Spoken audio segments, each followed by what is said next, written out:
អាយគ្គរដ្ឋទូតទីមួយចាត់ទុកកម្ពុជាជាមិត្តដ៏ស្មោះត្រង់និងបានអរគុណកម្ពុជាដែលបានជួយដល់ទីមួយ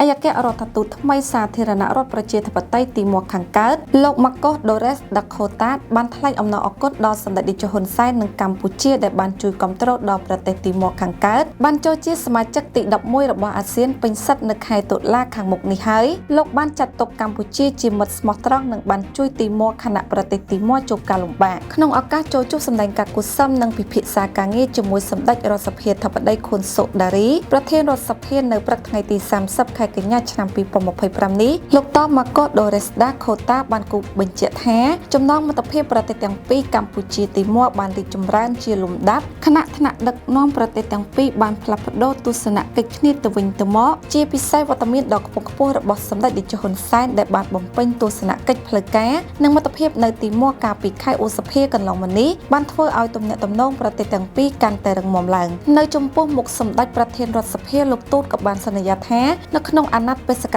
កម្មការទូតរបស់លោកនឹងខិតខំធ្វើយ៉ាងណាពង្រឹងពង្រីកចំណងមិត្តភាពនិងកិច្ចសហប្រតិបត្តិការរវាងប្រទេសទាំងពីរឲ្យកាន់តែរឹងមាំនិងគ្រប់ជ្រុងជ្រោយបន្ថែមទៀតទាំងស្ថាប័ននីតិបញ្ញត្តិនិងនីតិប្រតិបត្តិជាមួយគ្នានោះលោកក៏បានឆ្លៀតឱកាសថ្លែងអំណរអគុណដល់កម្ពុជាដែលតែងតែផ្ដល់អាហារូបករណ៍ដល់និស្សិតទីមួយខាងកើតបានមកសិក្សានៅកម្ពុជាមួយវិញទៀតក្នុងនាមជាសមាជិកថ្មីរបស់អាស៊ានទីមួយខាងកើតនឹងខិតខំបំពេញតួនាទីខ្លាំងក្លាជាទីបំផុតរៀនសូត្រផ្លាស់ប្ដូរបទពិសោធន៍ជាមួយកម្ពុជាចូលរួមចំណែកក្នុងការកសាងសហគមន៍អាស៊ានប្រកបដោយសុខសន្តិភាពចីរភាពនិងវិបុលភាពជាដើមថ្លែងនៅក្នុងកិច្ចជំនួបនោះដែរសម្ដេចមហារដ្ឋសភាធិការធិបតីខុនសូដារីបានសម្ដែងនៅការស្វាគមន៍និងអបអរសាទរលោកម៉ាកូស ដូរេស ដាខូតាដែលត្រូវបានតែងតាំងជាឯកអគ្គរដ្ឋទូតរបស់ប្រទេសទីមួយខាងកើតប្រចាំនៅកម្ពុជាសម្ដេចបានគូបញ្ជាក់ថាកម្ពុជាទីមួយគឺជាមិត្តដ៏ជិតស្និទ្ធនិងជាដៃគូប្រកបដោយទំនុកទុកចិត្តដោយប្រទេសទាំងពីរមានបទពិសោធន៍ស្រដៀងគ្នានិងធ្លាប់ជាប្រទេសដែលរងគ្រោះដោយសារសង្គ្រាមដូចគ្នា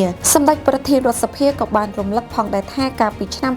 2022ក្នុងខណៈដែលកម្ពុជាធ្វើជាប្រធានអាស៊ានហើយដែលកាលនោះសម្ដេចនាយកហ៊ុនសែនជានាយករដ្ឋមន្ត្រីកម្ពុជាបានដើរតួនាទីយ៉ាងសំខាន់ដោយបានអនុម័តនូវកិច្ចព្រមព្រៀងជាគោលការណ៍សម្រាប់ការចូលជាសមាជិកភាពពេញលេញរបស់ទីមួយខាងកើតនៅក្នុងអាស៊ាននៅក្នុងកិច្ចជំនួបនោះសម្ដេចរដ្ឋសភាធិការធិបតីក៏បានលើកឡើងអំពីការឈ្លានពានរបស់ថៃមកលើអធិបតេយ្យភាពរបស់កម្ពុជាផងដែរដោយសម្ដេចរដ្ឋសភាធិបតីបានប្រាប់ទៅលោកឯកអគ្គរដ្ឋទូតថាកម្ពុជាបានអនុវត្តមធ្យោបាយនៃដំណោះស្រាយដោយសន្តិវិធីតាមរយៈការចរចាទ្វេភាគីដោយផ្អែកលើយន្តការដែលមានស្រាប់និងជាពិសេសគោលការណ៍ច្បាប់អន្តរជាតិការអនុវត្តពេញលេញនិងប្រកបដោយប្រសិទ្ធភាពនៃកិច្ចព្រមព្រៀងបទឈប់បាញ់រវាងប្រជាជាតិទាំងពីរគឺចាំបាច់ក្នុងការឆ្ពោះទៅរកការស្ដារឡើងវិញនូវសន្តិភាពនិងប្រក្រតីភាពកម្ពុជាជំរុញឲ្យមានការដាក់ពង្រាយក្រុមសង្កេតការណ៍អាស៊ានឲ្យបានឆាប់រហ័ស